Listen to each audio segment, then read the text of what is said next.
এবং তারা বক্তৃতা দিতে চায়। এটা বাংলাদেশে এখন একটা প্রচলন হয়ে গেছে। দেশনেত্রী বেগম খালেদা জিয়া, শহীদ রাষ্ট্রপতি জিয়াউর রহমান এমন দুইজন মানুষ ছিলেন, জীবদ্দশায় সারা পৃথিবীর সর্বোচ্চ সম্মানে ভূষিত হয়েছেন এবং মৃত্যুর পরেও তিনি এমন জানাজা পেয়েছেন সারা পৃথিবীর মধ্যে অনন্য এবং সর্ববৃহৎ জানাজার পেয়েছেন উনি, ওনার নসিব হয়েছে। সেজন্য এদেশের সমস্ত মেয়েরা দেশনেত্রী বেগম খালেদা জিয়ার মতো হতে চায়। এটা আমাদের অহংকার। ইনশাআল্লাহ তুমি বক্তৃতা দিবে, দাও 1 মিনিট। হ্যাঁ, তুমিও দাও। প্রিয় দেশবাসী, আসসালামু আলাইকুম। কে বলেছে খালেদা জিয়া নাই? খালেদা জিয়া আছে সারা বাংলায়। সবাই একসাথে বলুন, ভোট দিব কিসে? পরিবারের সকল ভোট, মালুমঘাটবাসীর সকল ভোট, সালাউদ্দিন আহমেদের সালাম নিন, ধানের শীষে ভোট দিন। তারেক রহমানের সালাম নিন, বাংলাদেশ জিন্দাবাদ, বাংলাদেশ চিরজীবী হোক। আসসালামু আলাইকুম। পরিচয় করিয়ে দিচ্ছে, আমার মা আমাকে পরিচয় করিয়ে দিচ্ছে। আমার ছেলে সালাউদ্দিনকে আপনারা ভোট দিয়ে জয়যুক্ত করবেন তো?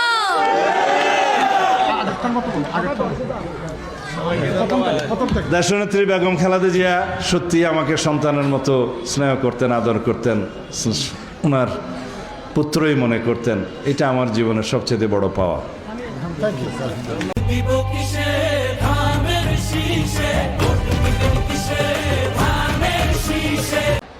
গত কয়েকদিন থেকে সামাজিক যোগাযোগ মাধ্যমে তোমরা অবশ্যই দেখবে এদেশের নারী সমাজের প্রতি অবমাননাকর কিছু বক্তব্য দিয়েছে আরেকটি দলের প্রধান।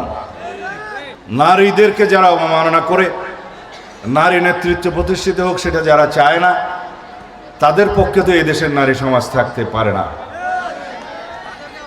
সারা দেশে প্রতিবাদের মিছিল, প্রতিবাদের ঝড় উঠছে, কারণ তারা নারীদেরকে ঘরে আবদ্ধ রাখতে চায়, কর্মস্থলে দিতে যেতে চায় না, কর্মঘণ্টা কমানোর কথা বলছে যাতে নারীদের কর্মসংস্থান না হয়। তারা বলছে তাদের দলের নেতৃত্বে কখনো নারী আসবে না। তাহলে আমরা গণতন্ত্রের কথা বলছি কেন? সাম্যের কথা কেন বলছি? যে জন্য এই সাম্য বৈষম্যহীন গণতান্ত্রিক সুবিচারের রাষ্ট্র বিনির্মাণের জন্য মুক্তিযুদ্ধ সংগঠিত হয়েছিল, ছাত্র গণ অভ্যুত্থান হয়েছে, তাহলে কি তারা তার বিপরীতে দাঁড়িয়েছে? আমরা দেখেছি জাতীয় সংসদে আগামীতে সরাসরি প্রতিদ্বন্দ্বিতার জন্য আমরা আমাদের দলের পক্ষ থেকে অনেক মহিলাদেরকে মনোনয়ন দিয়েছি, কিন্তু সেই দল একজন নারীকেও জাতীয় সংসদের সরাসরি প্রতিনিধিত্বের জন্য মনোনয়ন দেয়নি। তাদের কর্মকাণ্ডে বোঝা যায় তারা এদেশের নারী সমাজকে ঘরে আবদ্ধ রাখতে চায়। তারা তাদের অগ্রগতি চায় না, প্রগতি চায় না, তাদের সমৃদ্ধি চায় না, তাদের মর্যাদা দিতে চায় না। এটা মধ্যযুগীয় ভাবনা। আমাদের দেশে যেমন জনসংখ্যার অর্ধেক নারী, পৃথিবীর প্রায় সকল দেশেই তাই। এই অর্ধেক জনসমষ্টিকে পিছিয়ে রেখে, অন্ধকারে রেখে কোনো দেশ পৃথিবী এগিয়ে যেতে পারে না। সেজন্য আমরা তার সেই বক্তব্যের প্রতিবাদ জানাই এবং এই প্রতিবাদ ভোটের মাধ্যমে জানাতে হবে ইনশাআল্লাহ। এদেশ প্রত্যেক ধর্মের, বর্ণের, প্রত্যেক ভাষাভাষীর, প্রত্যেক সংস্কৃতির মানুষের দেশ।